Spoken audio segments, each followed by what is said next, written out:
Olá, boa noite. Boa noite. O presidente Jair Bolsonaro participa de evento evangélico em Brasília e defende a família tradicional. A Prefeitura de São Paulo publica decreto que regulamenta o uso de patinetes elétricos na cidade. Usuários poderão ser multados. E você vai ver também. Polícia do Rio prende mãe e mais 2 acusados de torturar bebê de 9 meses. Ele está internado em estado grave. E na véspera do Dia dos Pais, uma homenagem aos homens que se esforçam e se dedicam para ajudar na formação e criação dos filhos. Na Tanzânia, mais de 60 pessoas morrem na explosão de um caminhão-tanque. O governo informa que outras 70 ficaram feridas. Tufão atinge a China, deixa 22 pessoas mortas, muitas desaparecidas e um rastro de destruição. Essas e outras notícias você acompanha em instantes aqui no Rede TV News.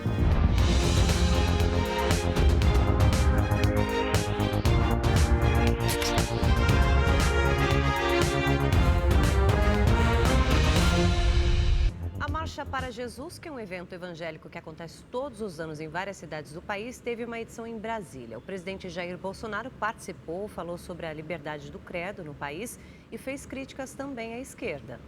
Com o tema Juntos Marchamos pela Família e pelo Brasil, a Marcha para Jesus em Brasília foi organizada pelo Conselho de Pastores do Distrito Federal e teve o apoio de entidades evangélicas. A Polícia Militar não fez estimativa de público, mas segundo os organizadores, 15 mil pessoas participaram. Nós te abençoamos, você e a sua casa, em nome do Senhor Jesus Cristo.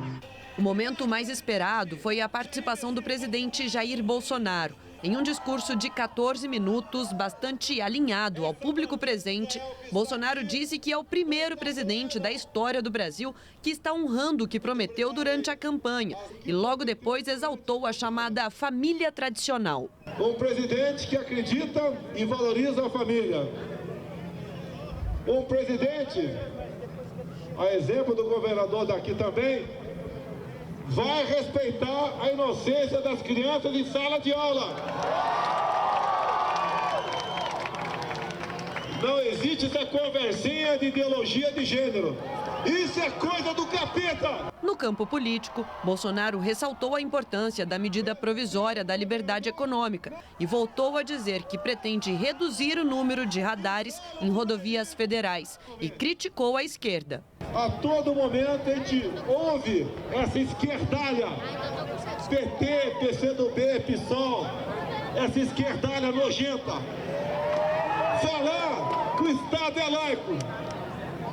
O Estado é laico, mas eu, Johnny Bravo, sou cristão. Ao lembrar que a primeira-dama, Michele Bolsonaro, é natural de Ceilândia, cidade satélite a cerca de 30 quilômetros de Brasília, o presidente lembrou que a esposa é filha de um cearense. Foi a deixa para alfinetar a imprensa. E falam por aí, a grande mídia, que eu não gosto de nordestino.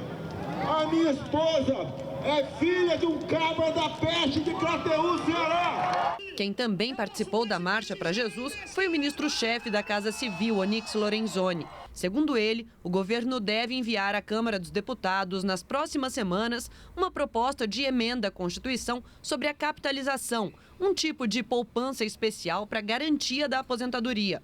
Esse ponto acabou ficando de fora do texto da reforma da Previdência. Agora virá uma PEC onde vai haver todo um detalhamento, né? Eu defendo, por exemplo, que nós tenhamos optativamente ou fundo de capitalização ou poupança individual para aposentadoria. A ministra do Meio Ambiente da Alemanha afirmou a um jornal local que o país vai suspender verbas enviadas ao Brasil para a preservação da Amazônia. O motivo é o aumento do desmatamento. O bloqueio das verbas pode ultrapassar 150 milhões de reais. O dinheiro seria usado em projetos para a proteção da floresta e da biodiversidade. Porém, o Fundo Amazônia, que também financia ações de preservação ambiental, não deve ser atingido. Segundo dados do Instituto Nacional de Pesquisas Espaciais, o INPE, o desmatamento na Amazônia aumentou 278% em julho deste ano, na comparação com o mesmo mês do ano passado. O ministro do Meio Ambiente, Ricardo Ricardo Salles contestou o dado e afirmou que foram computadas áreas desmatadas em períodos anteriores. Salles anunciou ainda que vai mudar o monitoramento do desmatamento com a contratação de um sistema de imagens em alta resolução. Já o presidente Jair Bolsonaro havia afirmado na semana passada que a divulgação dos índices inflados tem o objetivo de prejudicar o governo e desgastar a imagem do Brasil. O Tribunal Regional Federal da 2ª Região concedeu habeas corpus para o empresário Eike Batista, que foi preso agora na última quinta-feira pela Polícia Federal. A decisão traz que a prisão de Eike viola os princípios da presunção de inocência e que o uso de prisão cautelar para submeter o respeito a interrogatório é ilegal e incompatível com os princípios da Constituição Federal. O empresário é acusado de manipular o mercado financeiro com uso de informação privilegiada. Segundo o Ministério Público Federal, com o esquema foram movimentados mais de 800 milhões de reais.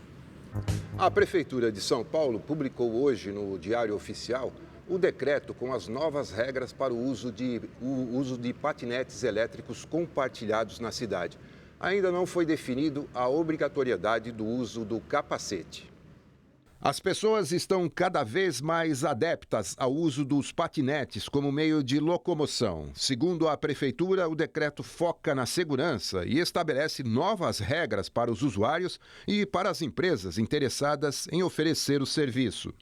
Entre as principais mudanças estão exigência de locais específicos para o uso do equipamento, como ciclovias e ciclofaixas, equipamentos de sinalização e ter mais de 18 anos.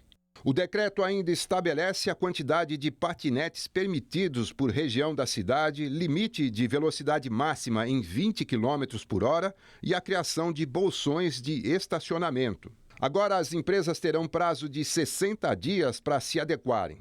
Durante esse período, uma comissão da Prefeitura vai definir os critérios para a instalação dos locais para a retirada e devolução dos patinetes elétricos e eventuais multas em caso de descumprimento das regras.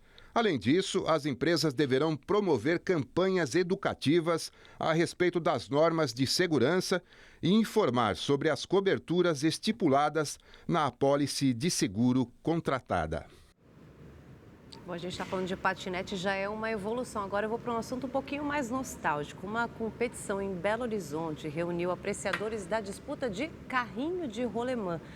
Com muito estilo ali, adrenalina também, esses participantes acabaram relembrando a infância e a criançada começou também a aprender sobre essa tradicional e divertida brincadeira.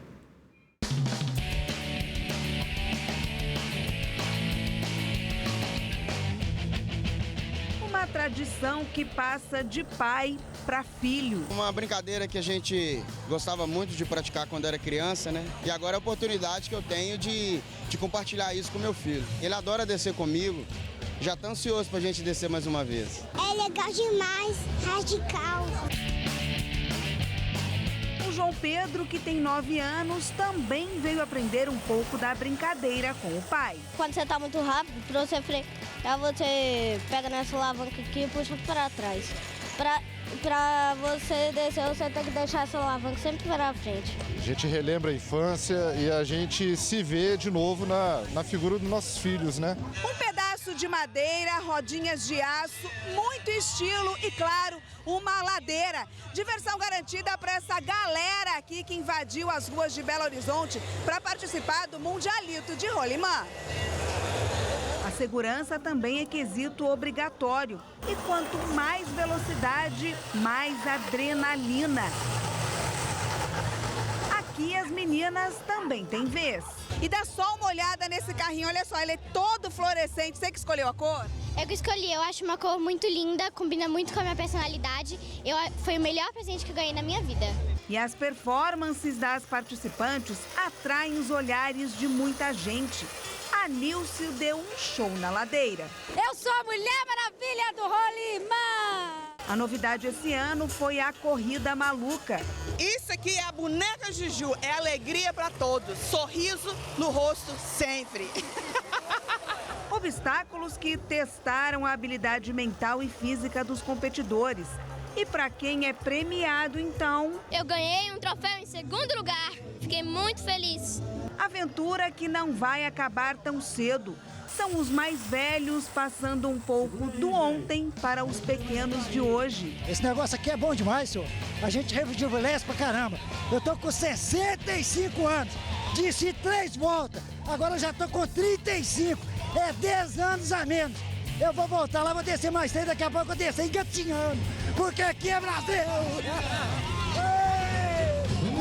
Uma lição de pai para filho. É um presente antecipado de Dia dos Pais, então é uma curtição de estar com a filha, rememorando algumas coisas de infância, né? Sem palavras, é muito legal, é muito divertido.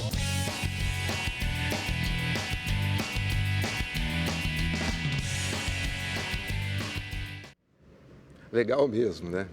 Bom, e amanhã é Dia dos Pais e o Rede TV News mostra como a presença deles no dia a dia dos filhos é importante para o desenvolvimento e aprendizado das crianças. Benjamin, de 2 anos e 8 meses de vida, é o retrato de uma criança feliz. Brinca o dia todo. Carrinho, bicicleta, o garotinho não para. Mas é quando o papai chega em casa após um dia cansativo de trabalho que ele se diverte de verdade. Quando eu chego, já mando mensagem para Ana e falo, tô chegando, já estão esperando na porta do elevador. Então a gente já sai rolando, né? Brincando, até a hora de dormir eu fico por conta dele. A mamãe acompanha tudo e apoia, claro. É extremamente importante não só para o desenvolvimento dele como um ser humano, como um cidadão, ter essa figura do pai presente, porque eu acredito que nenhuma outra pessoa consegue substituir. Mas também para mim, né? Porque, como ele disse, quando ele chega, é o tempo que eu também tenho para mim.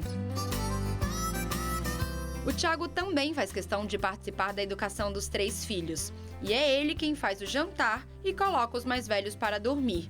Para o pai, as tarefas são uma forma de acompanhar o desenvolvimento das crianças e ficar mais próximo delas. Ajuda porque eu fico mais próximo deles, né? Eu consigo me aproximar mais, como eu estou o dia todo fora, eu não tenho muito contato. Aí quando eu chego em casa eu tento aproveitar ao máximo junto com eles. O pai está cada vez mais próximo do filho, interagindo mais, fortalecendo o vínculo com ele, estreitando esse vínculo, e isso só faz bem, só contribui para o desenvolvimento psicológico, emocional, cognitivo, para a formação da personalidade, da identidade, da autoconfiança. Se a presença de um pai na educação dos filhos já é importante, imagina 2. O casal Guto e Luiz são pais dos gêmeos Pedro Henrique e João Lucas, de 3 anos. Eles estão juntos há 8 anos e, para realizar o sonho da paternidade, eles contaram com a ajuda da mãe do Luiz, que, em um ato de amor pelo filho e pelo genro, se ofereceu para ser barriga solidária e gerar os 2 netos. Eu sempre tive vontade, eu sempre adorei criança e aí eu comecei a brotar a vontade no Luiz.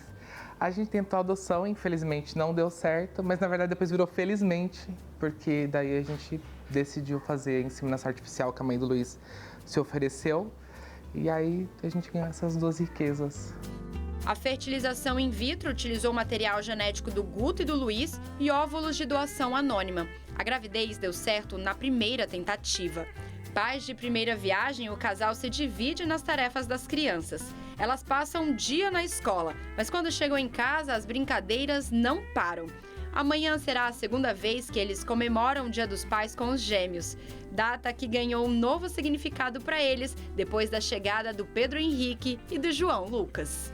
Vitória, e agora também eles começam a entender um pouco mais o que é um Dia dos Pais, o que ele tem 2 pais, que eles já trazem a lembrancinha da escola para nós, ele já consegue identificar, falar, papai, um presente para você, ou papai, eu te amo, e é muito gratificante isso, ouvir dele, né? E como o Guto falou, é uma vitória.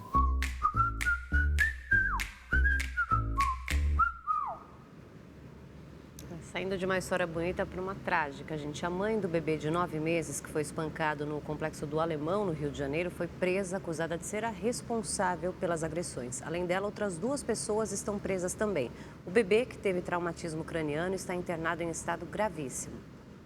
Além da mãe do bebê, Edilane de Araújo Assis, foram presos os cuidadores Wanderson Felipe Fernandes da Silva e Nayara de Lima Silva. Depois que vizinhos e parentes prestaram depoimento, Edilane confessou que agrediu o menino de 9 meses com tapas, beliscões e chineladas. Ela foi indiciada por tortura. Wanderson e Nayara foram indiciados por omissão. Eles sabiam das agressões, mas não fizeram nada para ajudar a criança. Além disso, o bebê tinha uma queimadura de cigarro no pescoço e só Wanderson era fumante. Antes do menino dar entrada no Hospital Lourenço Jorge, na Barra, os cuidadores também podem ter provocado outros ferimentos ao fazerem manobras de reanimação. Agora, o bebê está no Hospital Miguel Couto, na zona sul da cidade, onde passou por cirurgia. Ele estava com hematomas, queimaduras, costelas fraturadas e traumatismo craniano. E o estado de saúde dele é gravíssimo. Um vigilante da CPTM, a Companhia de Trens Metropolitanos de São Paulo, teve morte cerebral depois de ser espancado por vendedores ambulantes em uma estação de trem no interior do estado. O crime aconteceu na segunda-feira na estação Botujuru, em Campo Limpo Paulista. Depois de impedir 2 ambulantes de entrar na estação sem pagar, Salatiel Gomes da Silva, de 51 anos, e um colega de 42 foram ameaçados.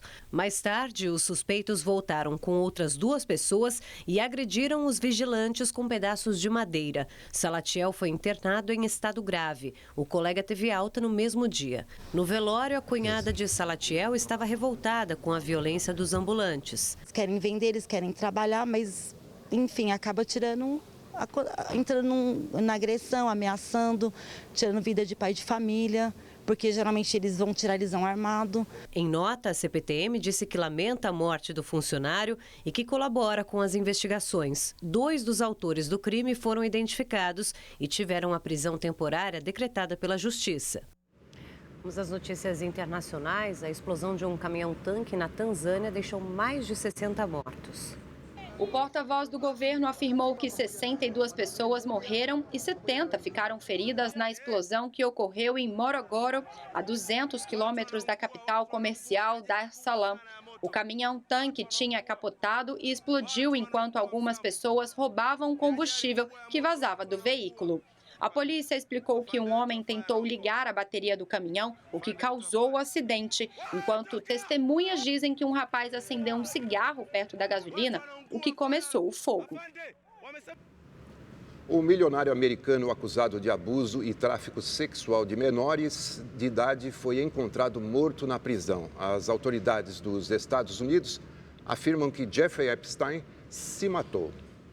Epstein, de 66 anos, estava preso desde o dia 8 de julho em Nova York. O milionário foi condenado a 45 anos de cadeia e há 3 semanas já havia sido encontrado inconsciente com feridas no pescoço.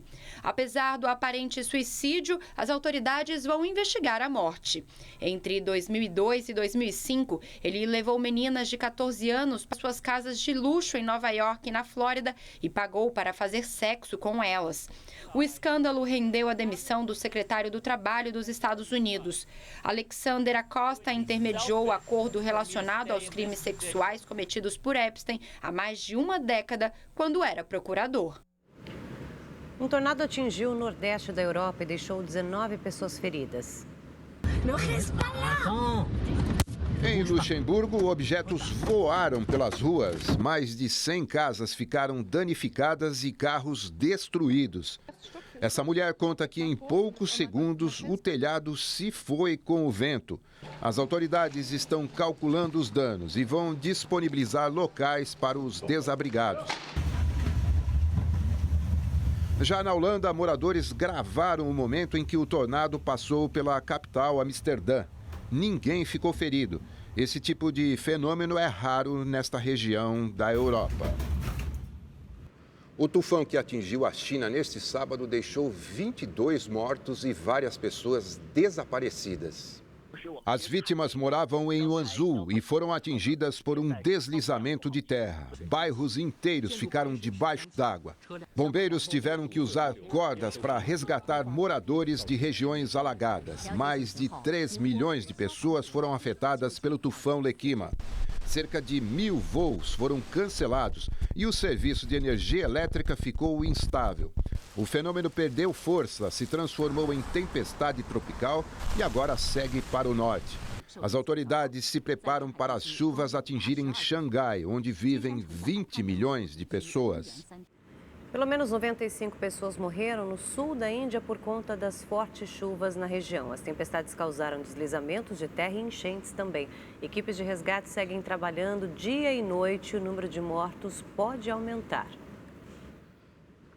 Mais um fim de semana tenso em Hong Kong. Os protestos contra o governo continuam nas ruas e o clima fica tenso entre China e Reino Unido. Nas ruas, novas confusões. Centenas de manifestantes marcharam contra o governo de Hong Kong neste sábado e a polícia reagiu disparando bombas de gás para dispersar a multidão. A chefe do governo, Carrie Lam, avisou ao povo que as manifestações estão afetando a economia e os ativistas acusaram a governante de mentir. Já são 2 meses de mobilizações que começaram por conta de um projeto de lei de extradição que acabou suspenso. Agora, os manifestantes pedem mais justiça e democracia. Os protestos colocam Hong Kong na crise política mais grave desde que o território foi devolvido aos chineses em 1997. Em nota, o governo chinês pediu neste sábado que o Reino Unido fique fora das questões do país oriental. A nota foi por conta da declaração do ministro de Relações Exteriores inglês, Dominic Raab, que ontem pediu uma investigação independente sobre os protestos em Hong Kong, que já foi uma colônia inglesa. E manifestações também na Rússia. Novos protestos por eleições livres reuniram cerca de 60 mil pessoas. É o maior em 8 anos. As mobilizações começaram depois que foram rejeitadas 60 candidaturas independentes para as eleições de 8 de setembro. Já é o 4º final de semana seguido de protestos em Moscou.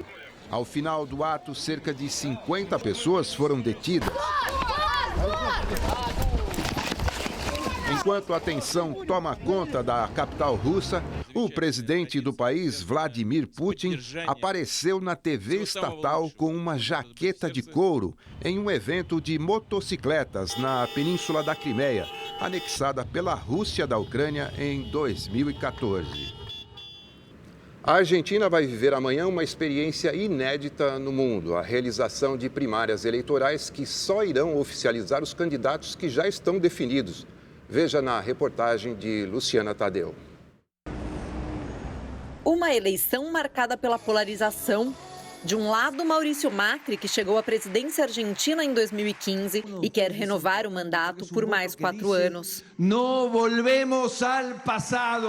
Do outro, o peronista Alberto Fernandes, escolhido pela ex-presidente Cristina Kirchner. Ela concorre como vice. O único que ha produzido Macri são 4,5 milhões de pobres.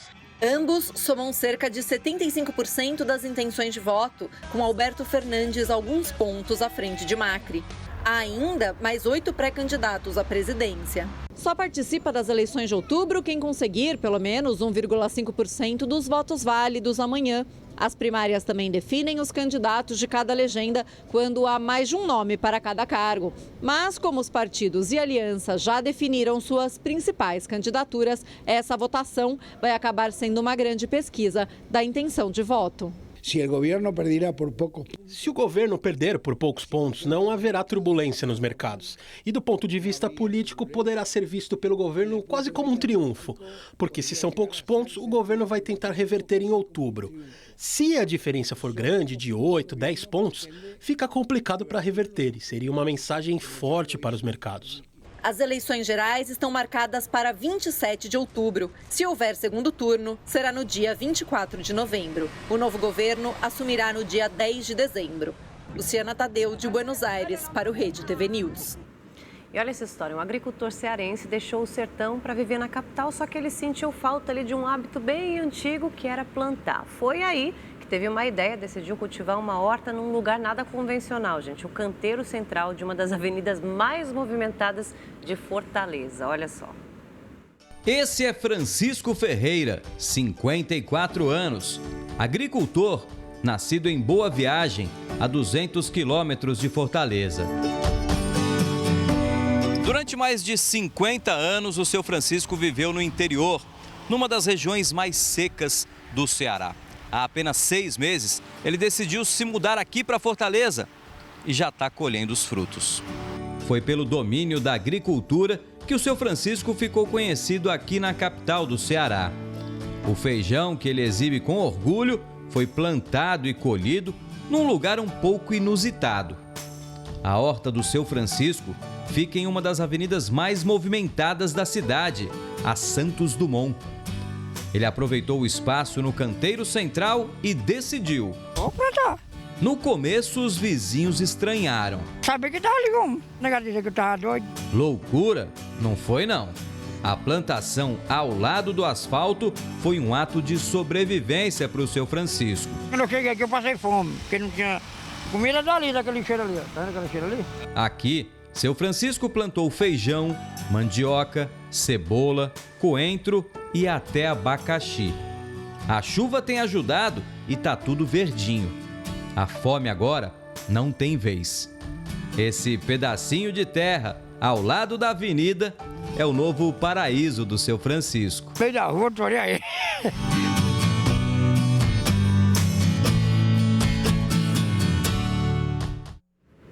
E o Rede TV News fica por aqui. Tenham todos uma boa noite. Até a próxima. Boa noite, feliz Dia dos Pais, especial meu Douglas Reis, te amo.